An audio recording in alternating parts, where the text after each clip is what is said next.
Darkwoods Paranormal Live. Tonight's broadcast is produced by Unbox Media LLC. I am your host, Gabriel Von Graves. And before we go any further, I want to stop and take a breath because tonight is not meant to be rushed. This is Sunday, and as you know, Sundays, the veil is thinnest. Unbox Media LLC is not just a podcast network, and it's not just content creation. We are problem solvers. We work with business, growing establishment to identify what isn't working, and then we fix it. Whether it's operations, meeting, messaging, leadership clarity, brand identity, or storytelling, Unbox Media steps in where confusion lives. We consult, we build strategy, we create systems, and when a story needs to be told the right way, we produce it. From investigative media to long-form podcasts, to business consulting, branding, and structural growth, Unbox Media LLC brings the problem so real solutions can service. Because good business doesn't fail from lack of effort, they fail from lack of clarity. Isn't that right, Raven? That is right. Before we descend any further into the darkness, we want to thank the Hudson House in Ironton, Minnesota, just minutes from Brainerd. Hudson House is more than just a restaurant. It's a place where people slow down, where conversations matter, where stories get told honestly, sometimes quietly, sometimes over a second drink. Exceptional food, carefully created drinks, and the atmosphere that feels like home, even when the night gets long. Hudson House in Ironton, Minnesota, where memories are made and remembered. And then special thanks to Shaker Cigar Bar Grill in Milwaukee, Wisconsin, a place for history that refuses to fade. We like Shakers, don't we there, Raven? I love Shakers. Premium cigars, incredible food, and a building that has seen far more than it ever emits. Some locations are haunted, others are simply aware. If walls could talk, Shakers would whisper, it would shout. This journey has, here in Darkwoods Paranormal, wasn't just built overnight. This journey has taken us deep into places that leave marks not just on recordings, but on people. We've walked the halls of Sally House, where something intelligent still watches from the corners. We've stood beneath haunted lighthouses where isolation, tragedy, and time collide. We've investigated locations where history refuses to stay buried, where shadows linger way too long, where silence feels internal. Remember the lighthouse at Raven? That was fun, wasn't it? I do like that. We we did that lighthouse investigation with Trish, which we always talk about, but Trish from Uber Paranormal, which we love. Uber Paranormal, shout out. I love that. Yeah. Every episode, every investigation, every live broadcast is created with respect to the unknown and awareness of the consequences. Welcome, Raven. Once again, I'm honored, truly honored, to once again welcome my producer, my fellow investigator, and my co-host, Raven Knight. Hey, Raven. Her insight, her guidance, and her grounded presence are part of what makes this show what it is. Once again, Raven, it's good to have you back. Thank you very much. Well, tonight is special, Raven. What do you think? I think so. All right. Yeah, definitely. Tonight, we take you somewhere ancient. Somewhere belief has weight. New Orleans, Louisiana. A city where voodoo is not a costume, it's a story, not a gimmick. It's a tradition. A place where spirits are named, where offerings are made, where the dead are not ignored. Because ignoring them has consequences. Graves rise above the ground, not in horror, not to honor the dead, but to keep something else from rising. Tonight, we are joined by Jennifer from New Orleans Paranormal Society. Distinguished paranormal investigators based in New Orleans with over 800 investigations. Wow, Jennifer, that's pretty good. Their work is rooted in dissentment. They do not rush to conclusions. They do not feed fear. They specialize in separating truth, paranormal activity from medical and psychological explanations. Because in New Orleans, dangers can be around the corner. So true. We've read a lot of stories about New Orleans, haven't we, there, Raven? Recognized as one of the premier investigator teams in the cities, they combine modern investigation methods with something far older. Jennifer's mediumship, her psychic abilities, her connection to what answers when called. Once again, I want to welcome very much Jennifer, and Raven, welcome to the show. I'll have you take it away. Jennifer, it's good to have you. Thank you for having me. It's great to be on with you guys and lovely to meet you, fellow Wisconsin people. And thank you for the 12% there, Raven. I appreciate that. You did good. Just to jinx me, I appreciate that. Fine. Well, It was did better than good. 10. well, thank you. Usually it's a 5%. I appreciate that. So Jennifer, why don't you tell us about what you do? We do a few things. We primarily we specialize in offering public hunts here in the French Quarter in New Orleans. We have exclusive access to 6 locations. So we pick 2 every night, and we take people into the locations, groups of like 12 or 13, and we teach them how to do investigations in a responsible manner. I really want to add that. Mm-hmm. Sometimes not as seen on TV, right? That- And Sorry about that. Continue. so we've been doing this full time since 2021, and we started in 2018 just as a hobby. So that's where we're as a group, the 4 of us are probably over 1,500 investigations between private and the public hunts that we take people on. And we're a little different because our spaces are very small. So we don't really have anywhere you really walk around this abandoned building and you're by yourself and all this other stuff. It's more of the condensed version of a ghost hunt. It's a small space that's active the minute you turn something on, like the second. And so it gets people immersed in activity, but it also gives us an opportunity to show them what's false positive and what's not based on what's around. What makes your locations so haunted? Do you think New Orleans by itself? Is it the history? Is it people bringing baggage there? Is it the voodoo? What makes you think these small little locations are so active? It's a lot. It is the history for sure. We don't have the most we have a lot of red in our history. I'll put it that way. A lot of blood in our history. It's pretty sordid for sure. Voodoo is different. I don't know that voodoo has anything to do with the hauntings, just based on how voodoo is practiced. When it's practiced responsibly, it's really a spiritual practice of honoring ancestors and other energies. Tradition, which is New Orleans voodoo, which I thought was kind of interesting. You use that in your introduction. New Orleans voodoo is called tradition. And it's a mix of Catholicism and the African voodoos that were brought over from, unfortunately, the slave trades and them having to hide their faith and their practices. So that's how a lot of the traditional African voodoo changed throughout the whole world. So, but not everyone practices in the light. Not everyone practices responsibility, and that's probably true of any practice. And you guys have done investigations. I mean, some of these places that offer large group public hunts, you've probably seen and heard people doing some really stupid stuff that you're like, well, they're leaving with something, right? So it can be a mix of that too. But it's a lot. Most of the buildings in the quarter are built on the dead because of how we founded and how we build.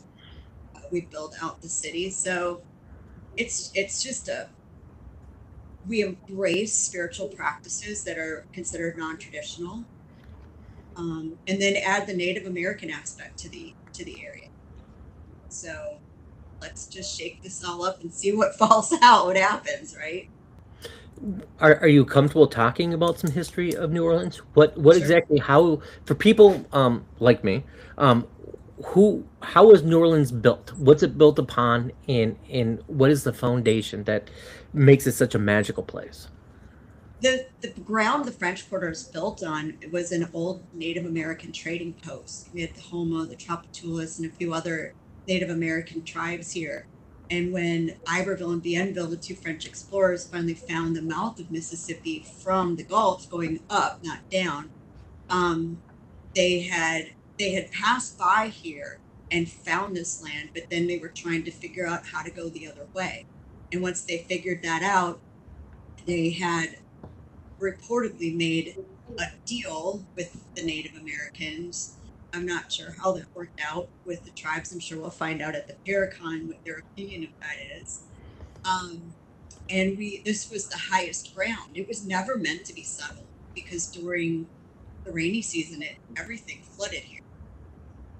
Mm-hmm. So the high ground is at the river, so we built from the river back, filled in some bayous and things like that. But as people passed, we buried at the back of the settlement. You know, they landed in 1699. They didn't get a supply ship till 1718. So they were, 19 years with nothing from France, having to fend for themselves. And you can imagine there was probably a lot of death with those original settlements. Some of them were getting a little frisky with the Native American girls. I'm sure some of the Native American men were fond of that. I'm sure there were some fights. Then you brought in the slave trade. Then it just kind of blew up, right? Mm-hmm. Well, that's fantastic. I mean, not for them, but I mean that's definitely a rich history that would definitely bring some negative atmosphere, I suppose, right? And then you look at all the other immigration. We had Spanish colony, so French colony, Spanish colony, American. We have Italian immigration, 1825 to 1906. 250,000 Italians immigrated, settled mostly in the quarter.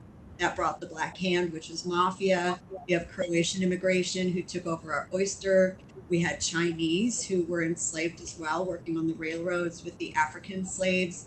We have Vietnamese that settled here, probably one of the most recent immigrations that took over a lot of the other fishing that wasn't the oyster.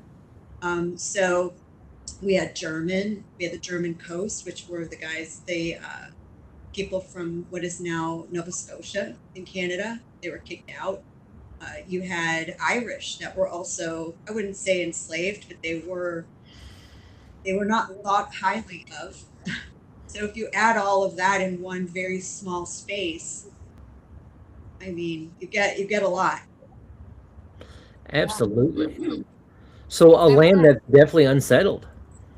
It is, yes. That's good. All of that energy, all of that energy from all of that, and then the voodoo and whatever else was going on at the time that we might not even know about. I mean, that adds a lot. How did you find all of the locations that you are currently, I guess, working out of? And then I guess this is a two-part question because I do want to say you did bring something up about when you bring your groups up there that you try to teach them safely how to investigate a space. So first, how did you find the spaces? But then also, how do you safely investigate a space, or how do you teach people how to do that? Good question, Ray. So the spaces, the oldest space we're going to, for us, the space we've gone to the longest is Starling Magic.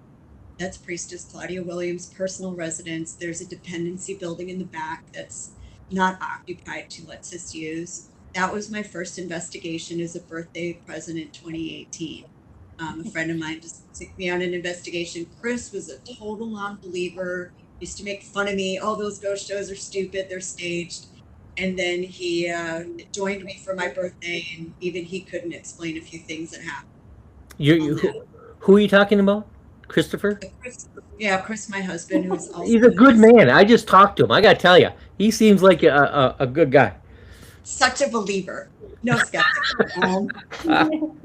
He that's what piqued his interest. And at the time, though, we were walking tour guides. So we took people around the city, told them all those ghost stories on the street. We did history tours. We did food tours, cemetery tours. And then COVID hit, and everybody was unemployed. Let me tell you, the French Quarter being all closed, everything closed, is one of the eeriest things we've ever seen. Right. It's crazy. Yeah. So we chose to start figuring out, because people want to go in. How do we go in? Where can we go in? So Claudia was the first one to allow us. We used to, at the time during walking tours, if we had a small group, the Andrew Jackson Hotel would let us come in and tell the story in the courtyard. So we contacted that ownership and they said, yes, you can continue. You can be the only ones. Your small groups, that's perfect. We've had just a great relationship with them. We help them book rooms. They help us book tour guests. So it's a great working relationship. We met the family that owns the Hotel Provincial in a dog park, which has never been investigated by a group before. They let us in over COVID just to see, and the gentleman we met loved us, got us a thumbs up from his cousin, who's kind of the main person, and so they let us go in their banquet room. That was the site of on the property was the site of the first hospital in New Orleans in 1722. Wow. So Wow. you know what comes with hospitals, right? It's a Oh, lot.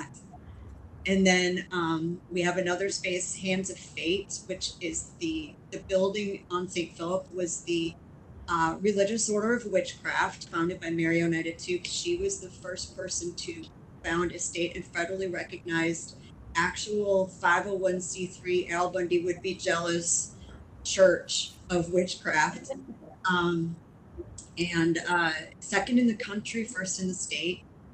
We've got the Royal Pharmacy, which is on First Line and Royal. That used to be a woodworking shop that made coffins during yellow fever. And then we have Wow. access to the seance room at the Vampire Apothecary, which Marita Crandall is going to be a guest in on the vampire panel at the Paracon. The seance room was that whole building used to be a voodoo temple, where the seance room was the inner sanctum where only high magic and high initiative were allowed in. And there's actually an inhuman entity that we talk to from time to time or engages with us. Well, I've never been to New Orleans, but I'm actually looking forward to you guys' event, which is in July. And that'll be the first time I think Raven nor myself will the first time we're going to be there. So I've been there. you've been there? Oh, What did you think yeah. of it? Oh, this was like 20 years ago, but I love New Orleans. New Orleans Well, definitely does have a vibe to it that you cannot get anywhere else. Well, I'm definitely looking forward to it. I'm definitely you guys' Paracon. Can you tell us a little bit about that? So the Paracon comes from Chris and I doing an event with Dale and Spratt in 2024, his Graveyard Fest, and meeting with his group, just naturally going with the flow. We did an investigation. We did a seance lunch for them. We found on our tours, and that really just sealed the deal. People need an outlet for accurate education. Oh, absolutely. In so many areas. It was mediumship. It was watching some of them do things that are going to give them problems if they continue to do them on ghost hunts. It was a lot of things, and we kept saying, okay, we got to do something. We have to do something. And so I wanted to have the Paracon. Chris was like, no, because I always want to do a thing smaller than him. Just start out small, grow. He's like, no. So meeting some people over the years, like Ron Yankovetti and Lourdes Gonzalez, they actually the first two people we called and said, what do you guys think? And we want to make this educational. While we want you to be able to come meet your favorite paranormal celebrities, we want you to take a class and learn some things about the most dangerous hobby one of the most dangerous hobbies you're interested in that you could ever do. And that's true. This is dangerous. So what, if you don't mind me asking, what is the dangers that are associated with a hobby like paranormal? Attachments. Okay. 100% attachments. Sometimes I've just started to see auras, and bad ones only, which I guess if you're going to start seeing them, those are the ones to start with. Absolutely. But they look like a pig pan cloud to me from Charlie Brown, like a gray cloud around them. Mm-hmm. And so I'll ask them, where have you been? And Okay. And then I'll watch them during the investigation. And I'm like, don't do that. You not here anyway. You Mhm. don't know. We've seen spirits here. Even when we tell people to be respectful, some of the spirits have literally made people feel like they're choking. Mhm. One lady's thrown up. I've had a couple people get tripped and had to get stitches because they made fun of a spirit, told them don't do that. And that's just physical that can happen there. We've got one that if you're the lady that threw up, she was cussing at, and this wasn't one you mess with. He is a psychic vampire in death. He is very powerful. And you don't mess with him. And we told her, you did things you were told not to do. You threw up, but trust me when I tell you, this energy is not done with you. He travels. He travels. And I haven't heard from her, but it's rare that on our stuff people get that things happen, because generally we do tell them in advance, don't provoke, be respectful. It doesn't mean you can make that they're allowed to touch you. If you don't want to be touched, ask them politely, hey, please don't touch me. Who's ever doing that? I don't like it. We can just have this conversation, or we can communicate like that. Just be respectful like you would to another living person. Keep in mind, if you just sit and yell and cuss at a living person, what are they going to do? Lash out. Yeah, Exactly. So there's no difference in that. So we also try to have fun on the experiences too. We play games, we play music, we play cards, we play Would You Rather. So I think when we get them, if for me on my hunts, I do a lot of that. So to me, that keeps the energy light. Where it's laughing, it's fun, it's not. I'm not the person that wants the dark energies. I don't. If I've encountered them, it could be wrong, but I don't wish that on anybody else. I really don't. And so for me, I focus on, if you meet strangers in a bar on vacation, you talk to them because you're sitting at a restaurant, at a bar, they're laughing, you're laughing, you hear a comment, you have something in common, you sit and talk to them. All of a sudden you're sharing personal information and you got their phone number. It's all because you started out having fun and you started out laughing. And if to me, if you keep the energy positive, that's what you're going to attract, is No, spirits absolutely. like that. Yeah. So So, do you mind if I ask you? You are a medium, correct? I am a medium with no control over all of the medium things that I have been able to do in the last 5 years. So, what is, um, in your point of view, what is a medium? Honestly, I don't know. That's just a label my friend gave me. Okay. So he says physical medium. So communicating with the dead to me, and physical meaning they make you feel how they died, or maybe on an empath level, their emotions, things like that.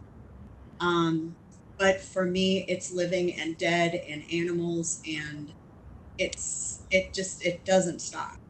Hmm. I see, I hear, I get information, I smell, I taste the food.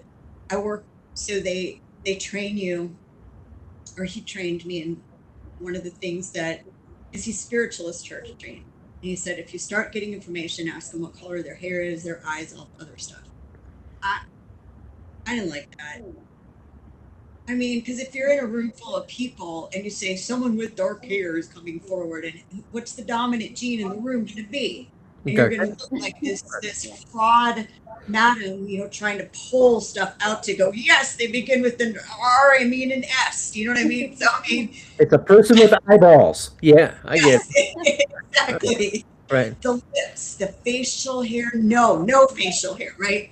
So I have a food background, so when I started training and asking them to communicate with me and give me some kind of piece of information, that when I get around their living person, they're going to know who they are, I ask them to give me food memories. Hmm. And so then Okay. I can see it, smell it, or taste it. So that gives them 3 different of the clairs to communicate with too, whichever one that spirit might be able to use. and it can get specific. I mean, when I tell you that there's an old guy, looks like his teeth's not in, chewing what looked like at first a sugar cookie, but then he changed it to peanut butter and he's spitting the crumbs out like there's something wrong with it. And I don't know, it's a male, I know that, he's older, and it ended up to be these two ladies, this one lady's great uncle, and the story was his wife forgot to put the sugar in peanut butter cookies once, and they've never let her forget it. Wow, that's actually I mean, really interesting. Yeah. Isn't it crazy? But it seems to be a lot. It seems to work a lot better. But I can't do it on command. I usually walk near something and a picture pops in my head, and then it goes from there. So, on that note, if you don't mind, what is the most positive experience you had as a medium? And then, on the flip side, what is the most negative? The most positive experience I had was crossing a spirit over who asked for me to do it, that we worked with for 4.5 years to clear his name the best we could, or get people to support him, that he was convicted and executed in 1832 for a crime he didn't commit. He finally asked to be crossed over, and I'd never done it before, and I did it, and that was one of the most emotional experiences I've ever had on an investigation, because he kept asking, and I went on Chris's investigation with him, and I had a candle and this non-denominational, all-encompassing prayer to say, and we asked the people, do you mind if we do this while you're here? It's going to take up some of your time, but do you mind? And they're like, absolutely not. And it was pretty emotional. That's fantastic. Right. It was crazy. I'm curious, how do you, I mean, I've always been interested in, like, why ghost researchers, investigators, whatever you want to call them, why people don't try to do that more. Do you have a reason for that, or do you know of why people don't actually try to? I don't know, because I feel like if you're going to take on this as a hobby, mm-hmm. and communicate with these spirits, in some way you're putting yourself out there and bonding maybe with the spirit where they need your help, and you should help them for something like that. They should be at peace. They're communicating with you in a state, generally, I'm generalizing, because some do cross and come back, they're generally communicating with you in a state of unrest, right? And if you can help them get to a state of rest or get to the light, and if they need to come back, then do that. Their spirit guides will help them with that. You should. I don't know why people don't. We've done it. I've done it. Tried it a second time for a larger group that had passed together. Some wanted to cross and some didn't. I tried to say, for those of you who want to, stay here. For those of you who don't worry about it. And it was a very different feeling. You could feel the pull of stop and do this.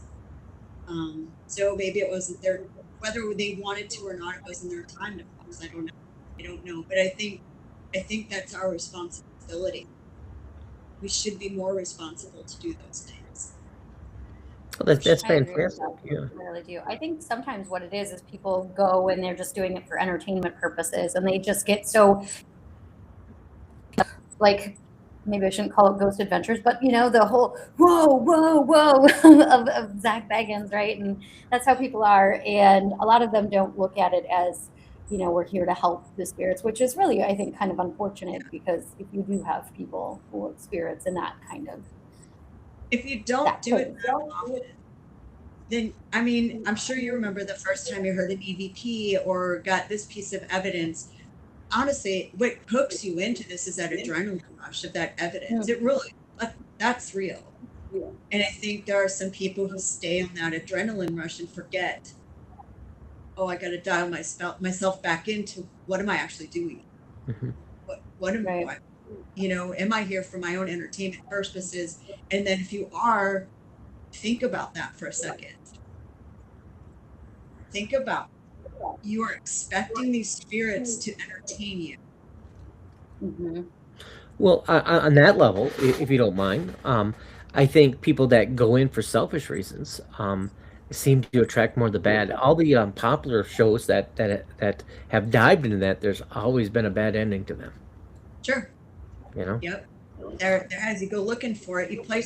What do we say? You play stupid games, you win stupid prizes. it's true. Yep. That is true. That's Absolutely. Chris's saying. I can't even take credit for it. But it's So, true. tell us about your ghost walks that you have. So we do take people into 2 haunted locations in the quarter. We pick 2, and we teach them different techniques. Like I said, what not to do, what to do. We teach them some non-traditional stuff on getting responses. You go into a space that we've been going to for years, and you keep saying, "How did you die? What is your name?" Blah blah. At some point, the same spirits who choose to stay there are going to go, "Oh Lord, these people again." I Mhm. swear. You get bored, Yeah. right? So I let them do some of the traditional stuff, and if they don't get any activity, I'm like, "Okay, it's time to play a game." And we started playing Would You Rather with the Estes method. Hmm. That's interesting. And Okay. so the group, so you have the one person with the headphones, and the group has to answer too. So you have one person asking, everyone's got to answer, and then you'll say, "Spirits, give them one simple word, one syllable, simple word to answer, and say, tell the person in the headphones what you would pick. We told you what we would say, and it works. It's been very. We had some girl go kangaroo. She didn't know what she was saying, but that actually was one of the words that they would have picked. So I mean, the odds of hearing that is kind of crazy. We've played music at 2 locations. We like to play music out. We actually have playlists for the locations. We'll take song requests or artist requests from the spirits, what they want to hear, and we'll play them some music and hang out. Ask them about the artist. What are some of the requests that spirits will ask for? Dead people love Michael Jackson. So for them to want Michael Jackson, then I'm assuming that are they old spirits? Are they newer spirits? Do they just listen to music? They liked it. It's like, hey, Michael Jackson's my man. How does that work? All over the place. Okay. All over the place. We've got one spirit at Claudia's house Claudia was Priestess Claudia was a backup singer for a 70s punk band called the New York Dolls. And one of the band members, most people don't know, died here of a drug overdose, Johnny Thunders. And he hangs out at her place. And so Johnny will come out. We're like, hey, Chris is great at bringing him out. And be like, Johnny, what do you want to hear? And we'll play some of his solo stuff. He doesn't like as much the New York Dolls stuff. He's requested like Van Morrison, and it's just crazy. We had another spirit who likes Biggie, Notorious B.I.G. So we play him that. Some of the spirits are used to me playing the Lil Jon song called Shots when I leave, and the equipment goes bananas when I play it. I don't know if it's their celebration because we're leaving or they like the song. I don't know, but either way. So from that methodology, um, I'm understanding that the ghost that you interact with has a consciousness. They're aware of what's going on. If for them to pick music that's not necessarily from their past, then they to my understanding, what you're saying is that they actually live in the present. Is that correct? Yeah, we've seen them learn. I mean, how Okay. does a spirit learn your name if they aren't in the present? It's a very good question. Mhm. Um, Their intelligence. Is what the- Philip is one at Priestess Claudia's that when we started out he was not a fun spirit to be around. He was violent. He was belligerent. He's still vulgar, but we laugh at him now. And he was rather abusive to some of the other spirits. And over the past few years, he's come to be a protective of a 12-year-old spirit there. He's funny. He's engaging. Short temper. He's the one who's choked someone out. So you got to be careful how to handle him. But sorry. But if you think like what do you think a ghost is? Do you think it's just if we just wear the biological meat suit and there's more in there, that's our intelligent energy form? Why wouldn't you learn? I mean, that's just my belief of what they are. I'm all about the meat suit, absolutely. You know, Yeah, we need the meat I suit mean, here. because you know, But and he doesn't die; it just transforms. So right, it's the two, I think it's just the two part of what we are that right, while we're living coincide, and then when we pass, it's the soul or the consciousness going right. back to learn from their last life and visit spirit council, do all their I was a bad human, I need to make up for this stuff. Hmm. And then we've heard ask spirits who are older who shouldn't speak English, how did you learn English? And the response is it's because how you speak. Right. So Hmm. did they learn or did they understand it as an intelligent energy being where they didn't actually learn it? It's just that because they're pure energy, they can do it. I mean, I don't know. So these spirits that live in the present, do they not want to cross over? I mean, are they okay at living in the present? I've never heard of such a thing, so it intrigues me. We asked them. Yeah. We asked them. And no. Claudia, she's a medium.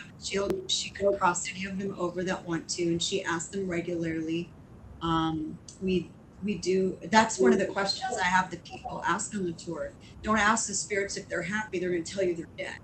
Ask them why are they still here? Why haven't you crossed over? Do you not want to? Are you afraid to? Do you not know how? Have you crossed and come back? Find that out because that's more important than really anything else, right? And why do they not want to leave? I mean, are they happy in the present? I mean, what's it? Does anybody ask what's it like to be dead? I mean, do they get that detailed that they actually answer like that? We do ask them, and we get very different answers. Cold, so it's everything from cold to fun to anything in between as to what it's like.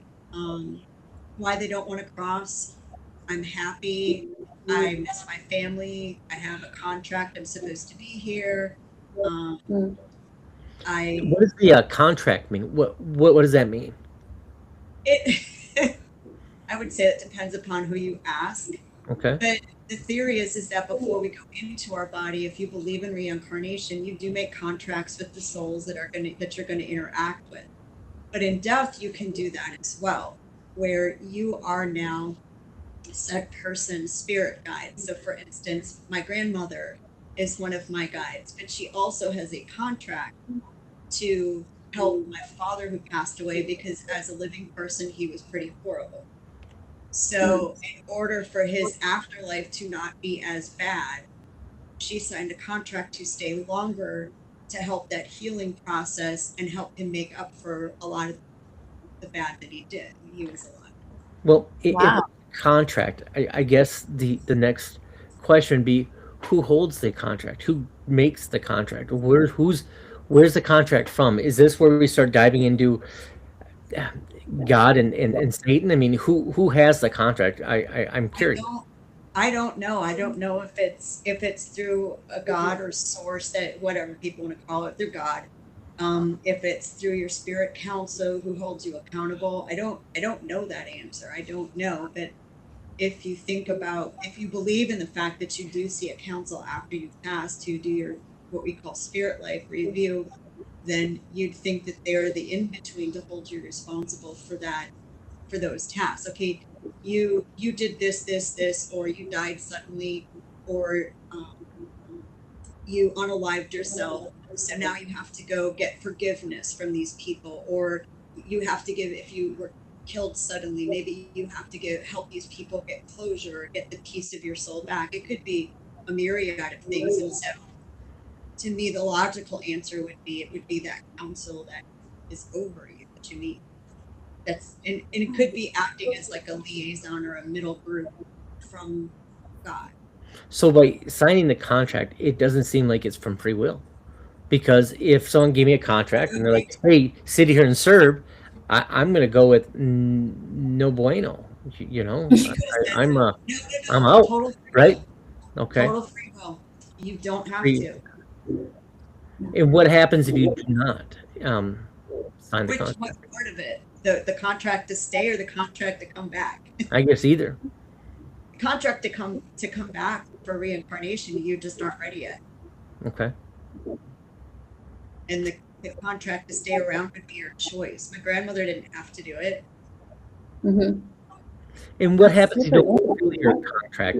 Is there a clause? I mean, is there punishment for not fulfilling your contract? Is that a thing, or do we naturally just follow a contract that we sign? I don't know the Okay. answer. All right. We're That's fair. talking in time relativity for us as humans versus that side which time is not measured.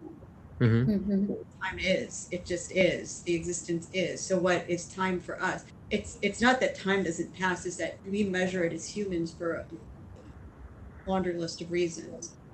Spirit world has no. Why would they measure that? They don't need that anymore.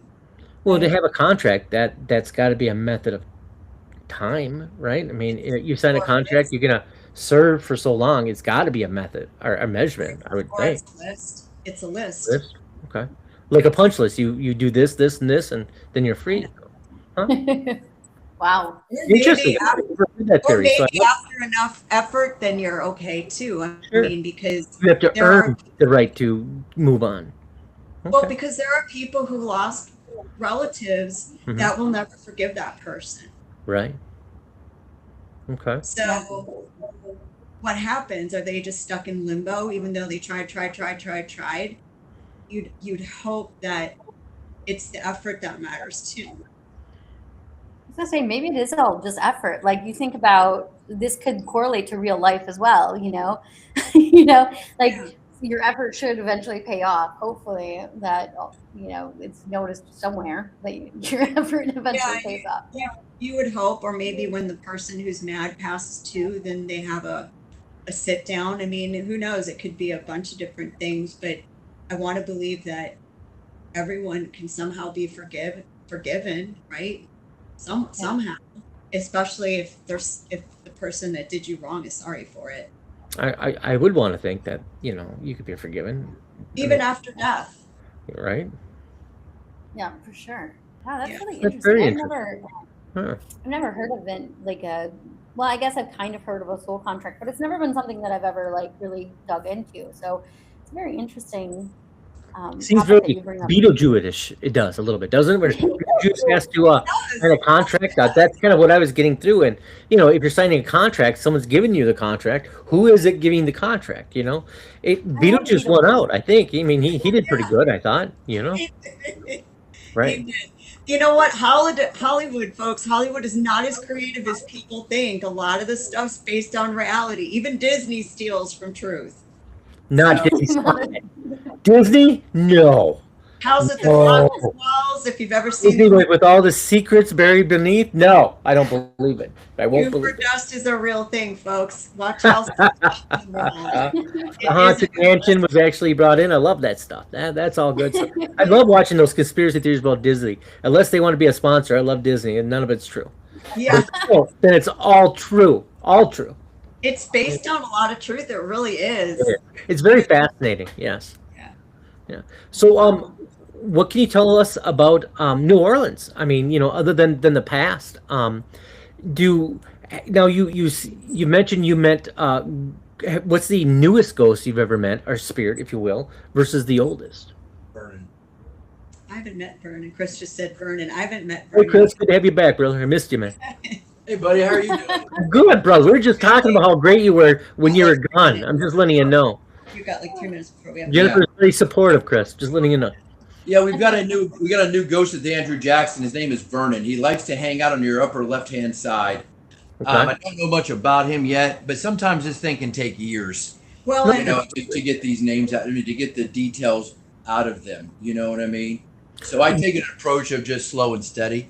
do you mean new to us or newly passed? Newly passed. So, like, let's say somebody 2 days after they passed. 2 days. So, did you have a conversation after 2 days? What are they thinking? They're like, listen, I want to go back home. This sucks. Are they like, hey, what's the contract? No, it was not one person.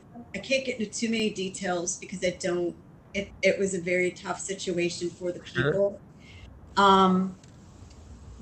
But they died tragically, and they some in that group did not know they were dead, and you could almost hear them talking. Not all of them knew each other. You could just hear them talking, hey, get this person's name, or very confused about where they are, what's happening. My uncle Can only came imagine. Absolutely. my uncle came to me a couple days after he passed. The oldest, I would say, are just some of the non-human energies. The Legba that we talked to. There's an elemental that we Talking don't. about demons, like are demons are non-humans? What are you talking about here? No, not. I mean, these are. Not, I mean, there's the in-betweens that are neutral. A Legba is a classification in voodoo of those who are guardians of the afterlife. Okay. Papa Legba is who's typically portrayed as like that is Legba, but Legba is a classification too.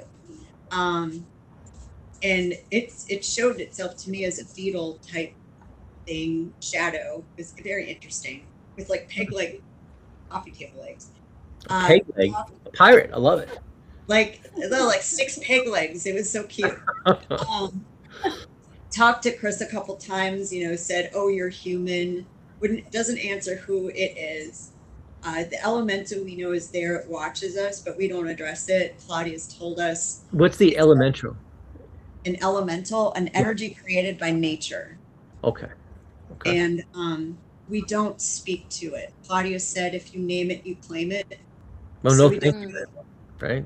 We don't know the name, and if she says not to talk to it or ask it anything, you know what we do? We don't talk to it or ask it anything. Anything, yeah. Do you ignore it? Does it try to engage to make that connection, kind of like come at you sideways, like a demon does, or does it just leave you alone? You leave it alone, it just goes away. It watches us, but it doesn't engage. It doesn't try to antagonize you to try to get that response. No. Mm-mm. Oh, that's good. No. Or it's not that. It's not that kind of an energy. Okay. I think if we would engage it, we would probably step into a hornet's nest of crap that we don't know. I'd be very sorry. So we do try to listen to those who know more about things than we do and say, yes, ma'am, we won't ask it anything. That's From fair. a safe difference, the distance. I love it. Yeah. All right. Yeah. So the older entities are spirits that you encounter. I'm assuming they're aware of time, right? I mean, or is it more of a fluid thing where all of a sudden things are different? How do they adjust themselves, if you will? I think they watch the change Okay. in us. If they are watching us, they watch the change in us, society, and things like that. So I think it would probably be different for each energy too. Right. So it the negative energies too here. We don't sorry, I'm looking for my glasses. We don't I've stopped our ghost hunts twice. Okay. You can't. We do our best to keep the spaces clean, to keep not engaging the dark. But there's only so much you can do, especially when you've encountered and had things happen to you from demonics. Mm-hmm. They found you, they know you're on the radar. That's life. You stepped in it, you done stupid stuff, Mm-hmm. and Pay the price. it's the consequence for doing what we do and stepping into an investigation and having the ignorance like we did, saying, no, it's just this lady who was murdered. No, it wasn't. Mhm. So it's found me. This one has found me recently, and I shut the tour down and I got everyone out of the space. It wasn't a space where we found it. It came there. Oh wow. And Was it attached to somebody, you think, and that's how it came in, or was it just free spirit, free floating? it found me. Found you. Wow. Okay. It found me. So we haven't been back to that space since I don't until we blame get it cleared. We have to get it cleared, and we're not bringing anyone there until we get it cleared. So, but I'll shut it down if it gets to the point where I think that it's going in a direction that isn't safe, or it's too negative. We're done. I'm like everyone else. We're done. No, that makes a lot of sense. Absolutely. Well, I like that you were able to do that, but I do have a question about we talked a little bit about keeping keeping it safe when you are investigating. How do you do that? Like, how do you make sure that this space is safe? How do you cleanse yourself afterwards as well, just in case? Mhm. Good Well, we all of the investigators carry what we call a medicine bag. So whatever's works with us. I have a gree bag from a witch shop, which would technically be a mojo bag. I've got some custom oils from a vampire voodoo practitioner priest. I've got another oil called Three Mages, which is protection. I've got Florida water. We've got holy water. I've got crystals. We have a class 2 St. Michael relic for something that gets really bad.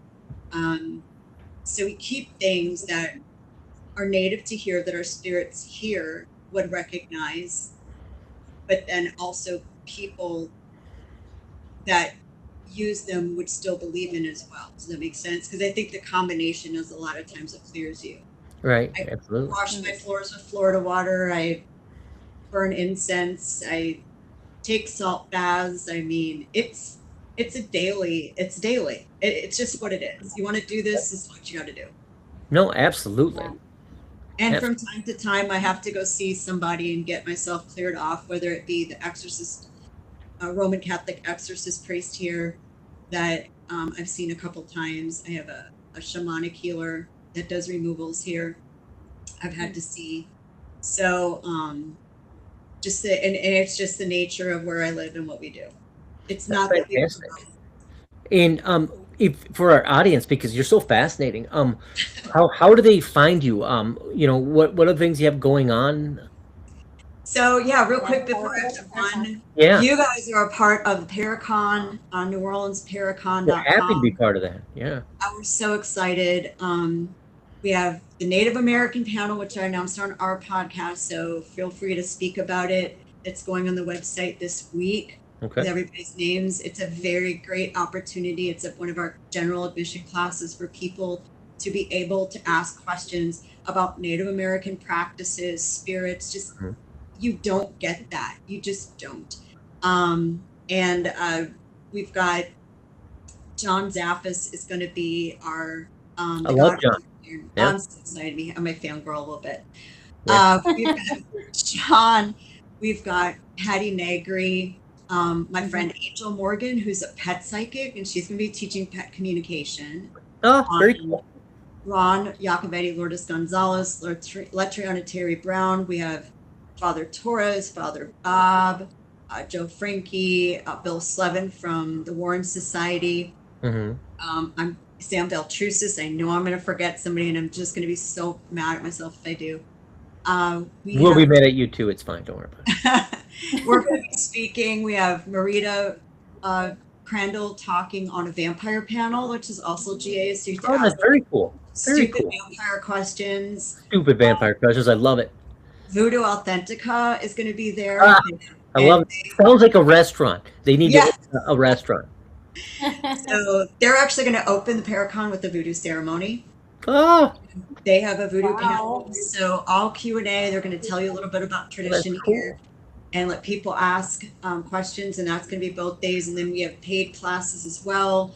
Finding your spirit guide, Mhm. practical daily magic, cleansing, angelology, demonology. I mean, the list is online, and the schedules change a little bit. But we do have 2 people we have not announced yet, so I keep that secret. But stay tuned. One for sure has never done a Paracon before, and we're super excited because what a grab for us. But for those of you who are coming, packages start at $300. And that is for 2 people. That is not per person. It is your hotel room plus your admission to the all GA classes and the vendor area starting at 10. So your hotel room Friday and Saturday, admission Saturday and Sunday. And then you can kind of add a la carte if there are any paid classes or ghost hunts you want to take. We have a weekend with Patty Negri and Sam Beltrusis. That's an add-on package. You get all of Patty's classes for free. You're with her 2 nights. You do a dinner with her, food's included, a gallery reading, an intuitive ghost hunt. We've got ghost hunts at our locations. We've got just so many things going on. We have the ultimate, which is our platinum package, which is $1,500 again for 2 people, not per person. And I know that that's pricey, but we sold a few. And for those of us who have just recovered from all of our Christmas spending, we do have Afterpay available. So you can pay in installments with Afterpay as well. So we thought that was important for people. We just wanted to make this affordable for people to come. Yeah. And what is the website people can go to find out all this funness? It is NewOrleansParacon.com. Very easy, I think. And again, stay tuned. I'm working on an app that people that sign up will be able to download and all this other stuff. So, but and don't forget, Darkwoods Paranormal will be there. Darkwoods Paranormal will be there for sure. Yes, we're so excited. Gabriel, I hear that guy's awesome. Nate, your husband, I hear he's awesome. So we'll see. Oh Lord, you know what? You two need to go together to the Voodoo House, and you will cut up with Philip, or the dead guy that's changed. You will. I don't mind making friends with dead guys. That's cool. Oh, he's so you. They take up a little space, just like Raven does. That's okay. Yeah. I love that. Now Philip's very off color and he cusses, but that's him. That's just who he is. It's how he is. Wow. You can bro out with him, and he's gonna love it. Love that. You have your own podcast. What is your where do people find your podcast for tonight, and what is your subject? Yeah, about to go off. Oh Lord, our subject. It's Radio Paranormal. We're on YouTube at Radio Paranormal NOLA, which is NOLA, New Orleans, Louisiana. We're on Facebook as well under Radio Paranormal. Tonight, our guest is sick. Kalila Smith from Haunted History Tours is also a part of the Paracon. So we are sending Chris out on the street. Poor Chris. In the French Quarter on Bourbon Street to talk to people about, do they believe in ghosts, and if so, why? If not, why? And if they have a haunted experience. So we are going to have a live on the street reporter tonight. I love that. Well, make sure you tell Chris I gave him another shout out. I wish you all luck, and I look forward to seeing you in the persons. Thank you. Yeah. Yeah, we're super excited to meet you, and thank you so much for being on tonight. And for having me. Everything that you do. This was amazing, and I can't wait to meet you guys in July. Absolutely. Thank you. Thank you guys so much. Bye-bye. Bye. Bye, Jennifer. Well, Raven, that was an interesting interview, huh? Yeah, that was. So we never did get to our Bigfoot question, which is fine. We did not, but I'm assuming that Bigfoot would be a yes from her. I'm assuming as well. You know, it'd be fun. We could do this as a game beforehand, where we guess if our guest would believe or not. Well, So, what are we doing today? I actually, well, you know what? I did promise an extra special guest tonight. We do. Our socials. And, Other than me? Other than you. It's impossible. As special. Okay. Okay. If not, just a little bit more. Right. I'm gonna let him in. He's actually in our waiting room. All right. Well, let's not let him wait. Bring him on. We're gonna roll him in. He doesn't know he's going live right away. Oh, well, text him. Let him know. Here we go. All right. Let's see what happens when we bring him in. Give me just a minute here. Mr. Perry, how you doing? I'm doing quite well. How about yourself? I'm good, man. I'm good. How's the Elvis comb coming, man? What's that now? How's the Elvis comb?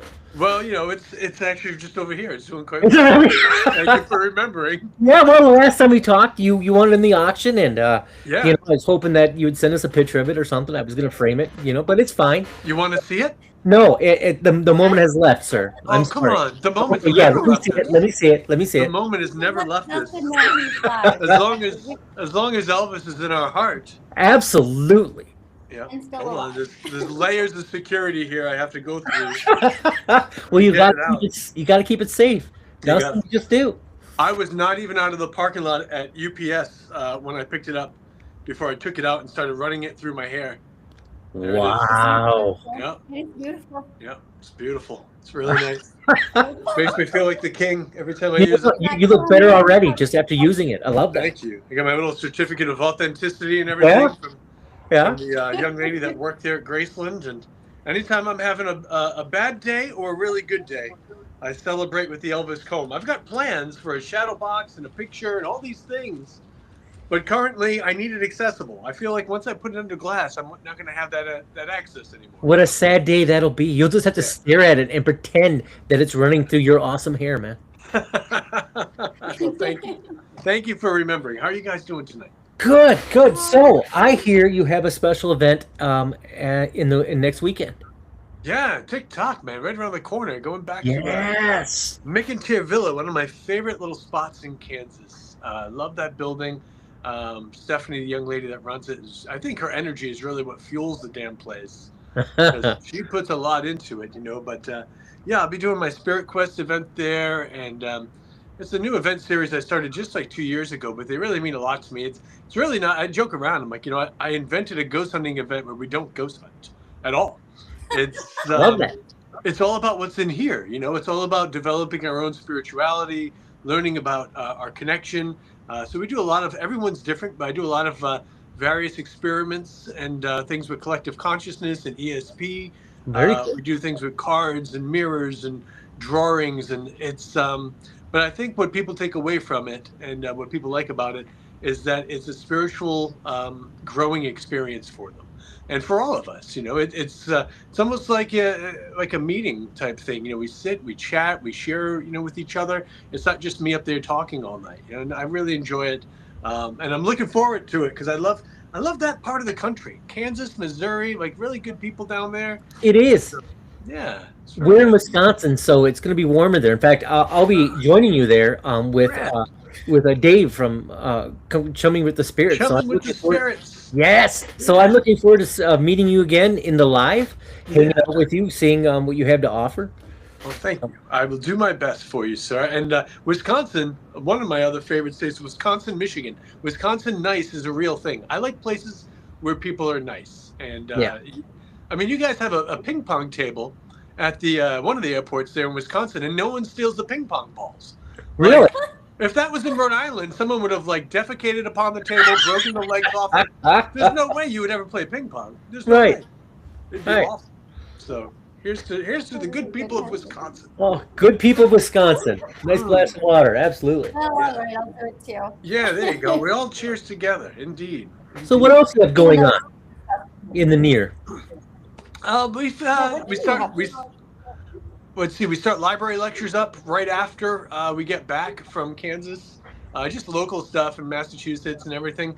But it's some of my motivational work, so I look forward to that. I have one called Screened, because life is not a virtual experience. And it's all about just, you know, we're inundated with technology everywhere, AI everywhere. And I actually had a very difficult time today. I was doing some research on a project I want to do, and everything I find is fake. Everything I look for is fake. The graphics are fake. The videos are fake. The stories are fake.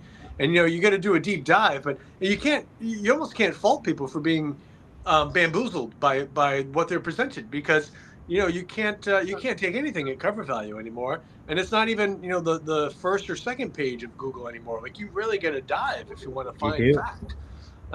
So I worry for the future of what things are, which is why I think all the more important that we turn intrinsically and look what we have, what we've been given. Spirit is real, and so focus on that, you know. But yeah, we stay busy. I'm so thankful. You know, I've been very blessed over the years. I've had so many great opportunities, meet so many great people like yourselves, and travel around and do what we do. I'm going to be working with my good friend John Zaffis. We're going to be doing a gig over in Jersey at the Strauss Mansion, and he's bringing some of his haunted objects there. So I love Johnny. I've learned so much from him. Out of all the people I've worked with in the field, I've been blessed to have worked with some great people. But John really took me under his wing early on, you know, like 18 years ago or so, 20 years ago. And I've learned so much from that man. Road trips. I've driven him through 2 blizzards and 1 tornado. We've been through a lot. Right. It's fabulous. So, Yeah, I'm thankful for Wow. that. And then we'll be back at Missouri Paracon. You guys going to be there? We are. Well, we're looking forward to seeing you again there. It was actually the first time we met you. And I actually thought the casino was awesome. They had the training there. I've never been there before. I loved it.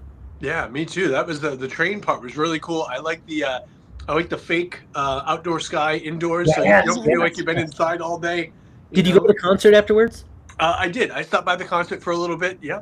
Yeah, they were cool, man. It was very cool. Yeah, it was very they're- cool. I'm excited to see. I forget the act that they have this year too, but it's supposed to be really awesome. Yeah. They put on a really good show there last year, so I'm looking forward to going back there. And it's a nice place to stay. You know, it's some of the casinos sometimes can be a little rough, but that one was very very nice. So No, I donate $20 to some slot machine. I never win. Oh. And then that's it. But I feel like I appease the casino gods. right. I Here's love my that. donation. There you go. So I And think hopefully that this year the Justin bags will and show I- up on time and not 2 days later. That Oh, was no awesome. And if I remember correctly, with all the problems you had with your stuff getting there, Yeah. you were just a delight to everybody that stopped and see you. And I thought, I was telling Raven that's what attracted us to you was just your energy, just the positive. Because people have a bad day, you know, their coffee's a little colder, and it just ruins it for them. Not you, man. You just kept on with the positivity. You had lines of people waiting to meet you, and I think that's what makes you special. It kind of sets you aside of everybody else. Is Well, you that's- are that positivity besides whatever else is going on in your life, and I think that's cool.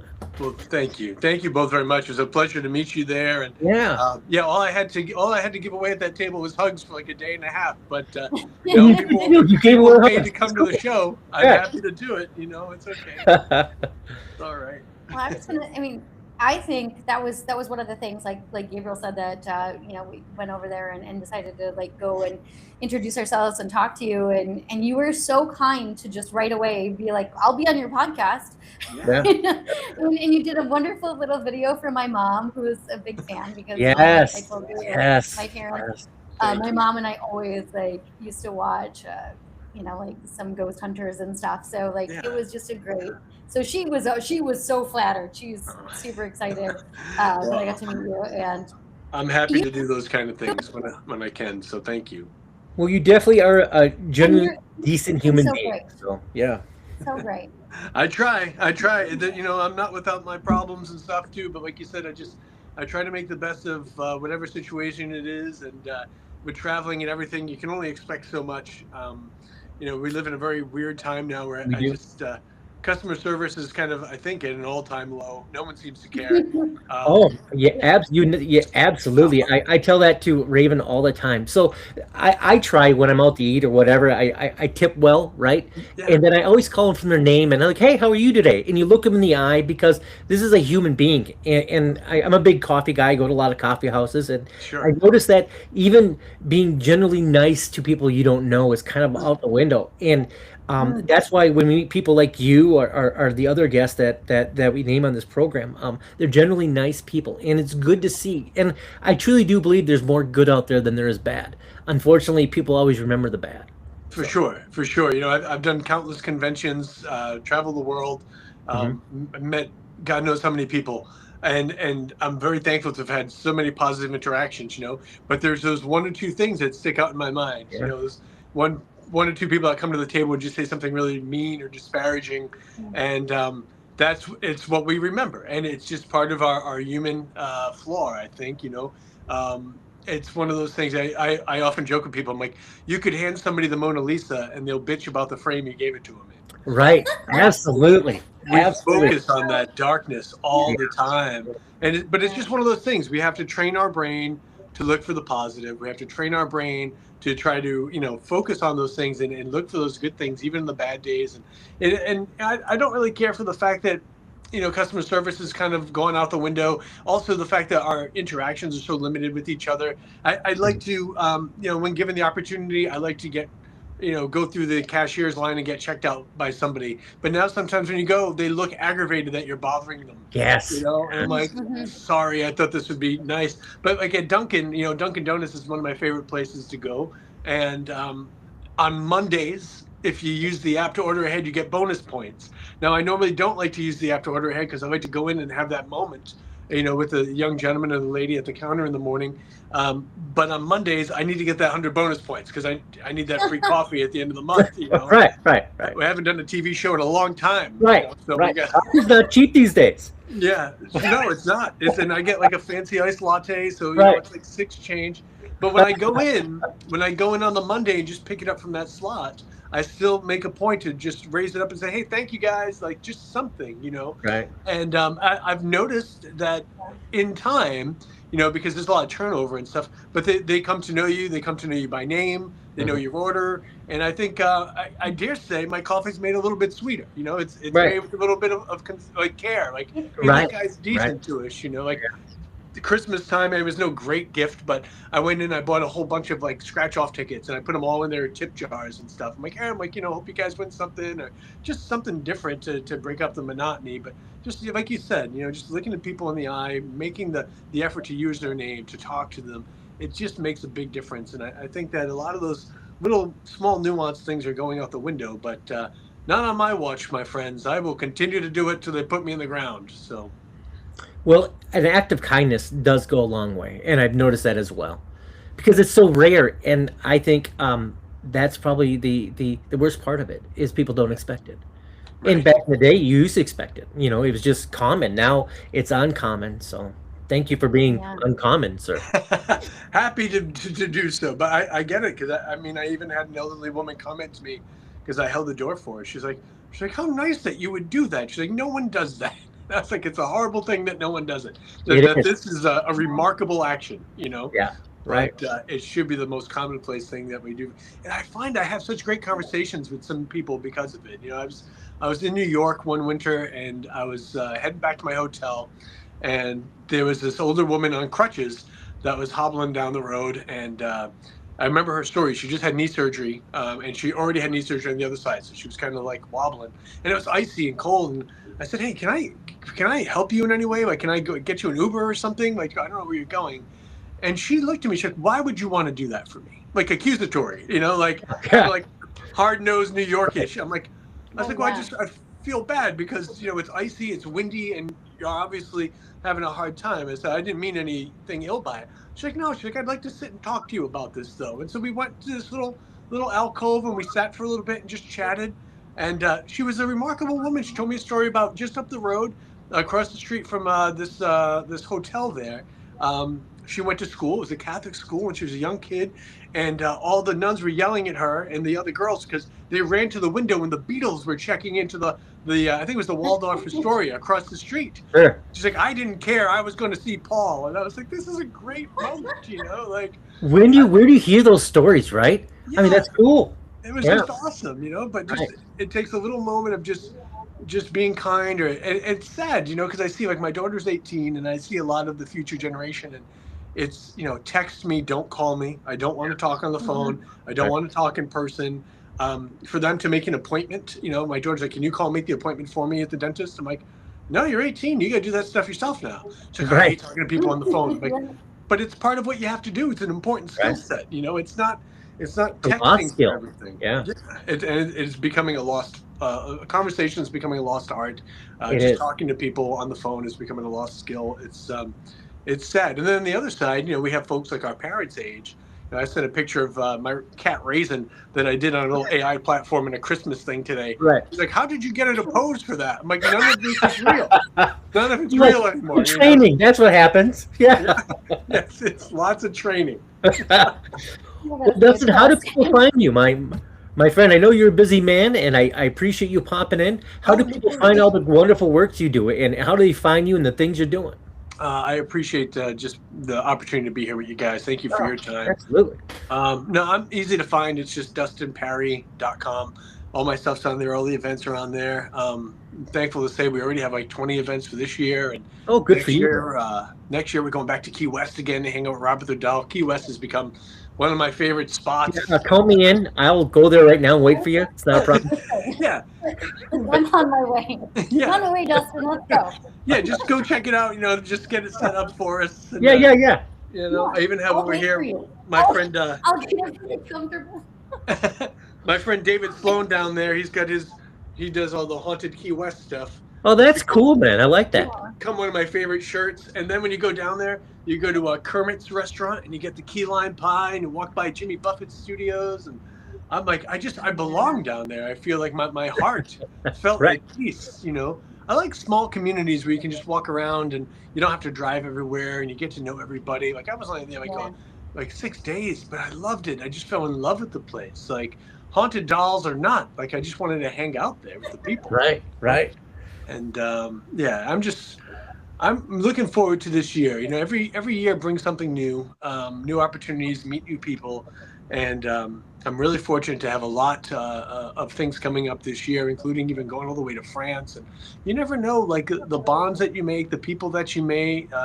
It's just life is a wonderful gift if we can just get out of our own way a little bit, get out of our own way, and give each other a little bit of grace to make mistakes, to allow people to believe different things, to worship different ways, to go about their life in different ways. Just be peaceful, be loving, and be kind. It doesn't seem that hard, but for some reason it seems to be very difficult for a lot of people. Absolutely. Well, brother, I look forward to seeing you this weekend. It sounds like a lot of fun. I'll do my best for you, sir. Beautiful, beautiful location. So I'm looking forward to that as well. Indeed. I will Jose, see you then. Can you tell everybody, are there still tickets available for this? I think there's event, 2 or- left. Yeah, I think Two there's left. 2 left. Yeah. Okay. We keep So, small groups who for will Spirit take it Quest. Small groups, like 12 people, 10 people. Depends on the location because it's more of a spiritual connection thing than it is running around all night looking at things that light up and beep. Yeah, that's kind of cool. Though. Well, it's good. I look that forward to you're it. changing- You're changing the game up a little bit, Dustin, and I try. as you already have, because like we were saying, you're one of the kindest, most wonderful people we've met. Absolutely. In all of these things that we do, and we meet a lot of people, as I'm sure that you do. But we Yeah. always are like, we always go back to talking about how wonderful you are. Well, So- thank you so much. And I think, and correct me if I'm wrong, I think I saw that you were doing one of these in Minnesota as well. Well, I'm doing another, not Spirit Quest, but I am doing another event in Minnesota at the Palmer House, which Oh. I've never been before. Yes. I've never been before. My friend Dave Dave Schrader just bought that, didn't he? Yeah, he called me. I'm looking forward. He's told me so many great things about it. I've never had opportunity to go, but I was asked to go there it's in March, and we're gonna have a couple of nights there at the Palmer House. And yeah, it does have some investigation things going on, but it's a lot of spirituality, you know, and a lot of connection, and that's become the part of it that I love the most. Yeah, I always say, you dance with who brought you. You want me to sit around and record EVPs with you? Happy to do so. You want to know stories from the television show? Happy to tell you. But if I can try to help people learn from the things that I've learned and the places I've been, and try to get them to realize how important that spirituality is, that's what brings joy to my heart, you know. So that's what I'm hoping to do. And you guys are very sweet. I appreciate your kind words. I appreciate, you know, the time here, and I can't wait to see you both, I guess, together in Missouri Paracon. Yeah, looking forward to it. And Gabriel, you and I will be doing some weird and fun experiments on Saturday night. I look forward to it, my friend. Thank you. You have a good evening once again. I appreciate you. All right. Thank you for being a good human. You too. Yeah, thank you Take so care. much to Dustin. Thank you for Thanks the having us opportunity. here. Absolutely, my friend. See you soon, guys. So happy Bye-bye. Yes, that sir. you were able to join Thank us. Well, that was a Right. special treat, huh, Raven? That was awesome. Nice. It was. So, Gabriel, well, that's going to be this episode, I think. As we Still live. bring tonight's investigation to a close, I want to take a moment to thank our guests, Jennifer and also Dustin Perry, for joining us for the work they continue to do in the city where the line between the living and the dead is nearly clear. New Orleans is not a place you simply investigate; it's a place that responds. I'm actually looking forward to that. What are we in? That's in July that we're going. That'll be fun. It's in July. I like Well, that. first we have February though. I'm really looking forward to seeing Dustin in person. Oh, I'm gonna give him a hug. I will have him send you a video saying that he likes Gabe's better than Raves. Just letting you know. I will do Okay, that. $20. I will give you $20 if you can get him to say that. I will. He will do it. We're tight like that. It's good.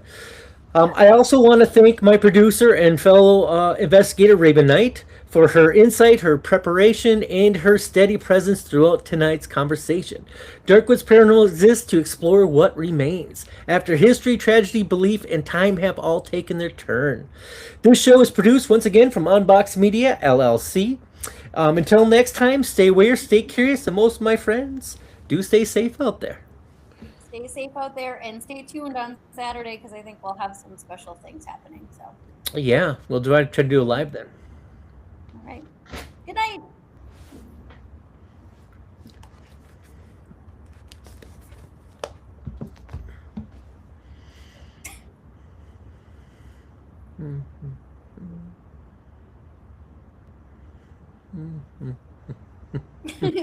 Music.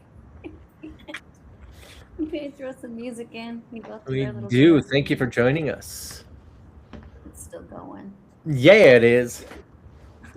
Your computer's slow. I like it. I can do. Oh, there we go.